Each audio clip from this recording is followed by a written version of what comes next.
Lithium was the third of 4 singles released off Nirvana's Nevermind album. The album was their major label debut with Geffen Records, released on the 24th of September 1991. 9 weeks later, the album had gone platinum, selling 1 million records. The artwork for the single of Lithium featured a sonogram of Francis Bean Cobain, unborn at that time.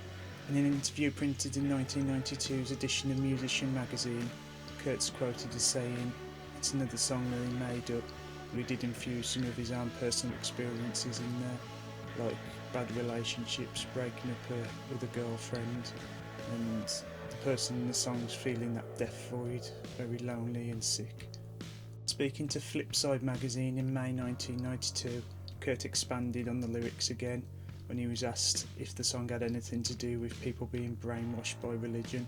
He explained that the character in the song has lost his girlfriend. Kurt couldn't decide why, whether it was a car crash or AIDS or whatever, but he said that the guy's going around brooding and he turns to religion as a last resort to keep him from suicide.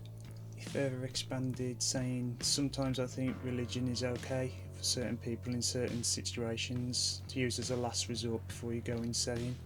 He had a relative that he loved a lot who was a musician. He used to go around her house and she would become really disillusioned with her life, and the family thought that she was going to commit suicide, but she ended up turning to religion and becoming a born again Christian, and because of that she's still alive.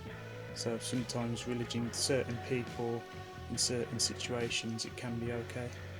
When Kurt was homeless and he was sofa surfing around his hometown of Aberdeen, he did end up staying at his friend Jesse Reed's house, and his parents were born again Christians, and for a time Kurt did go to church every time the door was open, but it didn't last long. One big thing that did come from it is that he managed to connect with future Nirvana bassist Chris Novoselic. Beverly Cobain, Kurt's auntie and a registered nurse who works in mental health, said that Kurt was diagnosed with ADD at a young age, then later with bipolar disorder, also known as manic depression. Bipolar illness has the same characteristics as clinical depression, but with mood swings that present themselves as rage, euphoria, high energy, irritability, distraction, overconfidence, and Kurt undoubtedly knew that bipolar was very hard to manage.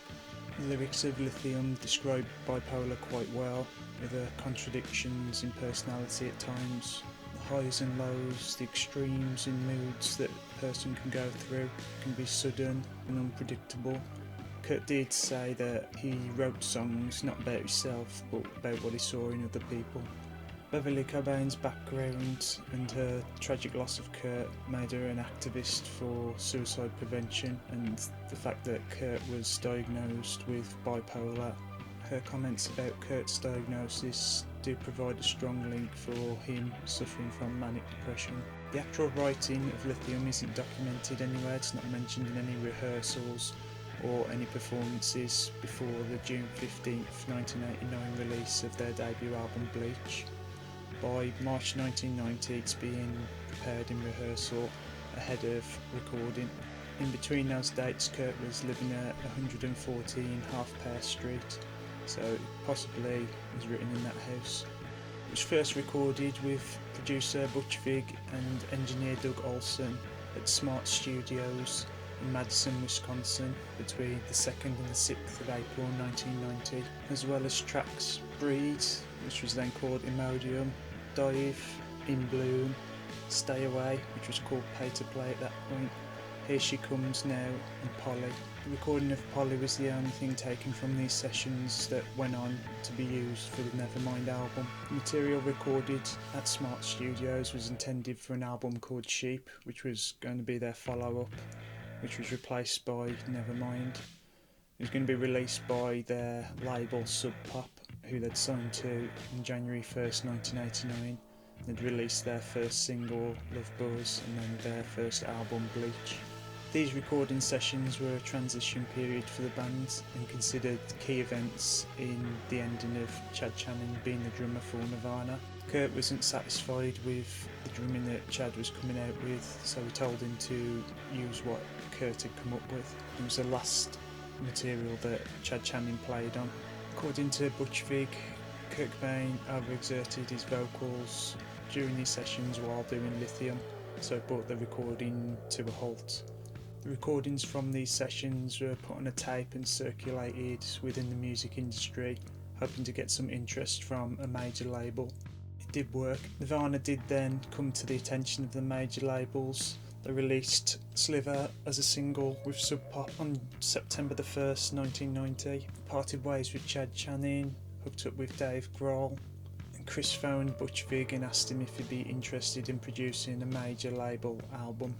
On April 30th, 1991, Nirvana signed to Geffen Records.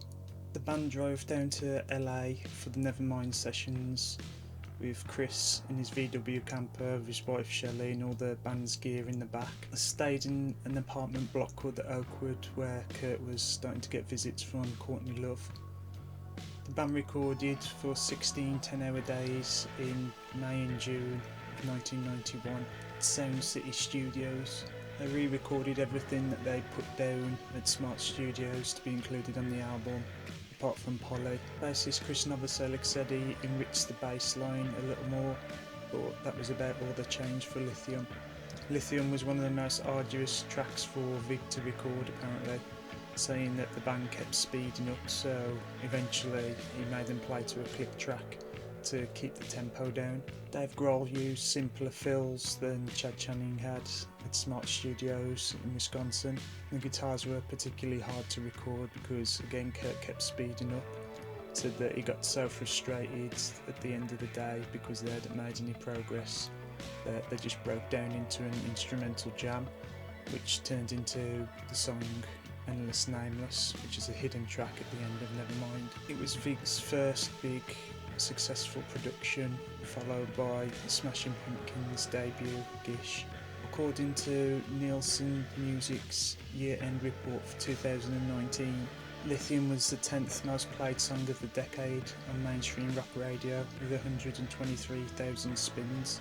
Chris's bass doesn't kick in until the first chorus.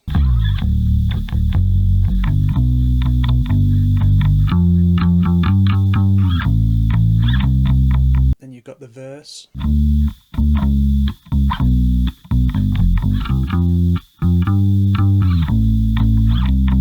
And that goes around, but it has a different ending.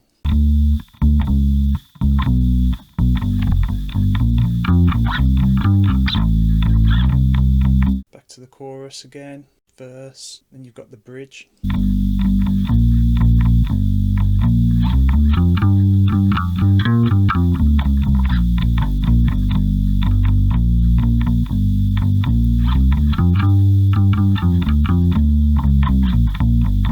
Kind of bass solo, which is the same as the verse, ends with another bridge.